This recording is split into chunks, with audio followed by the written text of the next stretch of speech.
ग्वालियर के लक्ष्मीबाई राष्ट्रीय शारीरिक शिक्षा संस्थान में 3 दिवसीय अंतर्राष्ट्रीय सम्मेलन का आयोजन। एथिकल एआई इन स्पोर्ट्स पर देश विदेश के विशेषज्ञ कर रहे विचार विमर्श। ग्वालियर स्थित लक्ष्मीबाई राष्ट्रीय शारीरिक शिक्षा संस्थान में ethical applications of AI in sports विषय पर 3 दिवसीय अंतर्राष्ट्रीय सम्मेलन का बुधवार को शुभारंभ हुआ।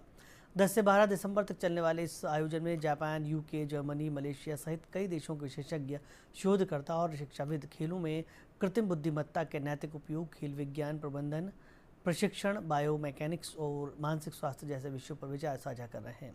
रविन्द्रनाथ टैगोर ऑडिटोरियम में आयोजित उद्घाटन सत्र में विशिष्ट अतिथि डॉक्टर मीनाक्षी मजुमदार और LNIPE की कुलपति प्रोफेसर कल्पना शर्मा ने दीप प्रज्वलित कर कार्यक्रम की शुरुआत की।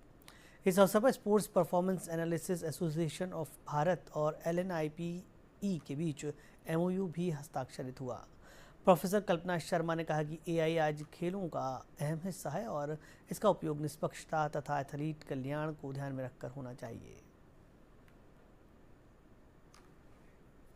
आज जो कॉन्फ्रेंस है ये एथिकल इम्प्लीकेशंस ऑफ AI है और स्पेशली ये स्पोर्ट्स से रिलेटेड है। तो आने वाला जो समय है हमारे लिए वो AI की दिशा, स्पोर्ट्स में कैसे इसका इंटीग्रेशन होगा, किस तरह के इसके एकेडमिक प्रोग्राम्स को रोल आउट करना चाहिए, उस पर कुछ चर्चाएं भी होंगी और उसके अलावा कुछ पेपर प्रेजेंटेशंस हैं। ये जो कॉन्फ्रेंस है इसमें UK का रिप्रेजेंटेशन है और स्पोर्ट्स परफॉर्मेंस एनालिसिस का एसोसिएशन है भारत का, उनका रिप्रेजेंटेशन है और एक तरह से कम 20-25 यूनिवर्सिटीज़ का समागम इस कॉन्फ्रेंस में है। It's my great privilege to be here in LNIP for this international conference on ethical implications of AI in sports.